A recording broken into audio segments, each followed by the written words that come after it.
पसीने की स्याही से जो लिखते हैं अपने किस्मत के पन्नों को, पसीने की स्याही से जो लिखते हैं अपने पन्नों को, उनकी किस्मत के कभी पन्ने कोरे नहीं जाते, खाली नहीं जाते। तालियां बजाइए भाई, तालियां बजाइए, जोरदार तालियां। अनुज भैया बड़ा अच्छा गा के गए हैं भैया। मोर छत्तीसगढ़ महतारी तोला बारंबार प्रणाम है, मोर छत्तीसगढ़ महतारी तोला बारंबार प्रणाम है। अगर आपको लगता है कि आप में से भी कोई गा सकता है, कुछ शेर बोल सकता है, तो स्वागत है। माइक उठाइए ना भैया। हाँ हमारी तरफ से अनुज भाई सब गा के चले गए हैं। हाँ, तो कोई शेर? आप तो ऐसे भी शेर हैं, दहाड़ते रहते हैं। जोरदार तालियां हो जाए। हमारे साथ दो विधायक हैं छत्तीसगढ़ के, पुरंदर मिश्रा जी और रिकेश सेन जी, रायपुर उत्तर से और वैशाली नगर से विधायक हैं। बहुत इस समय जो है, सबसे पहले मैं रिकेश जी आपसे बातचीत करूंगा। सबसे चर्चित जो मुद्दा है और सबसे गंभीर बात भी है, आप चूंकि मुखर रहते हैं, वक्ता के रूप में भी जाने जाते हैं, पहलगांव हमला हुआ, उसके बाद तमाम चीजें हुई, इसे आप कैसे देखते हैं? देखिए, इसकी तो जितनी निंदा की जाए उतनी कम है। शायद ये आतंकी और शायद इनके आका पाकिस्तान ये भूल चुके थे कि युवा भारत है, एक नया भारत है जो घुस के मारता है। इन्होंने जिस प्रकार का आतंकी हमला किया और निर्दोषों पे जिस प्रकार से गोलियां चलाई है, कल के मन की बात अगर आप सुने होंगे तो देश के प्रधानमंत्री जी ने स्पष्ट रूप से कहा है कि देश गुस्से में है, इस बात से मैं वाकिफ हूँ, मुंह तोड़ जवाब मिलेगा और इसका इंतज़ार भी हम सब भारतवासियों को है।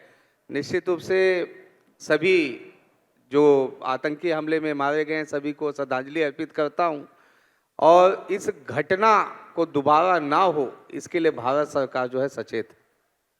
पुरंदर जी, आपकी क्या प्रतिक्रिया रहेगी इस मामले पर?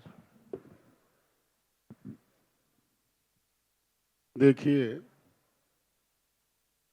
जो घटना हुआ निंदनीय है, उसके लिए हम बहुत दुखी मन से हमारे 28 जो लोग शहीद हो गए उनको श्रद्धा सुमन अर्पित करते हैं। और ऐसे निंदनीय कार्य कोई करने का साहस नहीं करता, लेकिन पाकिस्तान है, मेंढक की तरह फुदुक फुदुक करते रहता है। आज भारत बहुत शक्तिशाली देशों में आया है। पूर्व में हम लोग 10वें क्रम से नीचे थे, आज हम 5वें क्रम में हैं। आने वाले समय में हम तीसरे क्रम में आएंगे। और जिस तरह से गंगा नदी में लोग स्नान करके एक सनातनी को आगे बढ़ने का भाव दिए हैं, उससे लोग परेशान हो करके। पुरंदर जी, ये सवाल मैं इसलिए भी पूछ रहा था क्योंकि जब इसके बाद सरकार ने फैसला लिया कि तमाम जो पाकिस्तान के लोग हैं उन्हें भेजा जाएगा, तब रायपुर में बहुत संख्या में पाकिस्तानी नागरिकों के होने की खबर आई। फिर उसके बाद तमाम चीज़ें भी हो रही हैं। क्या लगता है आपको, क्या इसके पीछे वजह रही कि बहुत सारे नागरिक यहाँ पर होते गए, बढ़ते गए, और अन्य जगहों की बात करें तो वहाँ भी? इसे आप कैसे देखते हैं? देखिए, ये शांति का टापू है छत्तीसगढ़। हर आदमी यहाँ के सुख शांति से रहना चाहता है, अपना व्यापार करना चाहता है, और इससे अच्छा जगह भारत में कहीं नहीं है, सुरक्षित जगह है। आप यदि उसका एनालिसिस करेंगे तो भारत का ये दिल है, हार्ट है, सब यहाँ रहना चाहते हैं। और जिस तरह से माननीय प्रधानमंत्री स्वर्गीय अटल बिहारी वाजपेयी जी ने हमें तोहफा में छत्तीसगढ़ राज्य दिया, झारखंड दिया, उत्तराखंड दिया, आज सबसे ज़्यादा विकसित राज्य छत्तीसगढ़ है। और छत्तीसगढ़ जिस तरह से आगे बढ़ रहा है, सब चाहते हैं कि हम छत्तीसगढ़ में आए और रहें, एक वो कारण है।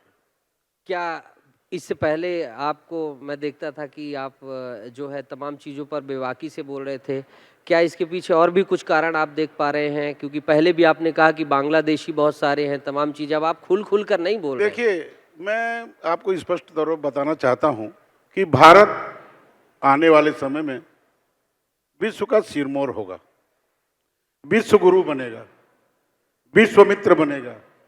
उसको देख करके लोग चिंतित हैं और विरोधी दल हमारे सनातन के संतान नरेंद्र मोदी जी को रोकने का प्रयास कर रहे हैं, लेकिन ये जल का बहाव है, रुकेगा नहीं, आगे बढ़ेगा। मैं उसको आभार व्यक्त करता हूं उनको कि उनकी गति को हम जितने लोग हैं सब उनको मजबूत करें, उनके हाथ को विधायक मजबूत जी करें। लेकिन आप रुक गए हैं, मैं नहीं मानूंगा। मैं जिस बेबाक विधायक जी से बात किया करता था चुनाव के टाइम आके, अब आप कहाँ यहाँ से विश्व गुरु में पहुंच गए हैं। जब से देखिए- आप वो मंत्री जी वाला मैटर हुआ तब से आप साइलेंट चले गए। ये नहीं चलेगा भैया। नहीं, ऐसा नहीं है। जहाँ जो परिस्थिति है, रिकेश भैया भी मुस्कुरा रहे हैं कि मैं तो पहले से ही हम अलग लोग मेरे को और रिकेश को एक साथ बुलाया गया, तो हम छत्तीसगढ़ में हाँ। कृषि प्रधान देश है, हाँ, दो जने को एक साथ बुलाने से ऐसे लगता है ये दोनों बैल की जोड़ी हैं। हाँ। तो मैं बोला चलो बैल जोड़ी तरह करने में हाथ डाल के आया और बताया कि हम छत्तीसगढ़ के पुत्र हैं, संतान हैं, हम बैलों की तरह धरती के लिए काम करेंगे और अनाज तो उत्पादन करेंगे। पुत्रों का भी सूची में स्थान है, अब तो 2 से 3 स्थान हो गए। देखिए वो तो माँ बाप का कर्तव्य है हाँ। कि कौन से बेटा को ज्यादा प्यार करेंगे, किसको कम करेंगे, जिसके लायक होगा उसको मिलेगा। अच्छा, हर महीने चल जाता है कि मंत्री बनेंगे, मंत्री बनेंगे, मंत्री बनेंगे, दिल में धकधकी तेज होती। कोई धकधकी नहीं। देखिए ये सब प्रारब्ध का दिन है। हाँ, आप क्या होंगे, क्या बनेंगे, एक गर्त में है। अब आपने भगवान जगन्नाथ के भरोसे कर दिया। जगन्नाथ जी के कारण तो मैं विधायक हूँ, हाँ, उन्हीं के आशीर्वाद से मैं आया। मैं तो कहीं और था, हाँ। मेरा टिकट काटने वाला भी बैठा है, लाल पगड़ी वाला। तो जगन्नाथ जी कृपा टिकट का- थी। और मैं आपको बताना चाहता हूँ, टिकट जब काट दिए थे। विषय आ गया तो बता देता हूँ। हाँ, हाँ। मैं टिकट मांगता था महासमुंद जिले के मेरे जन्म स्थान से। ठीक। लखन भैया भी बैठे हैं, हमारे सिंहदेव जी बैठे हैं, राजू भैया भी बैठे ठीक। हैं।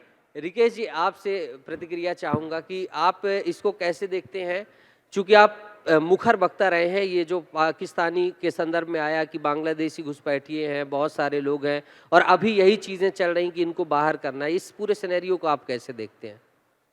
देखिए, जहाँ तक छत्तीसगढ़ में बांग्लादेशी घुसपैठियों की बात है, ये आप देखेंगे पिछले 5 साल में कांग्रेस शासन काल में जिस तेजी के साथ एक संबंधित मंत्री के द्वारा, क्योंकि आप कवर्धा जिले में जब हमारी सरकार आने के बाद जब कवर्धा जिले में जब इसकी जांच चालू हुई तो ऐसे ऐसे सबूत सामने आए जिसको देखकर हम लोग भी दंग रह गए। पिछले शासनकाल में एक संबंधित मंत्री के द्वारा बांग्लादेशियों को शादी पार्टी के बहाने बुलाकर छत्तीसगढ़ में यहाँ पे किस प्रकार से आधार कार्ड, वोटर आईडी कार्ड को बदला गया, उसके बाद उसकी घुसपैठिए तरीके से उनको यहाँ पे रहने के लिए अपना ही मकान दिया गया।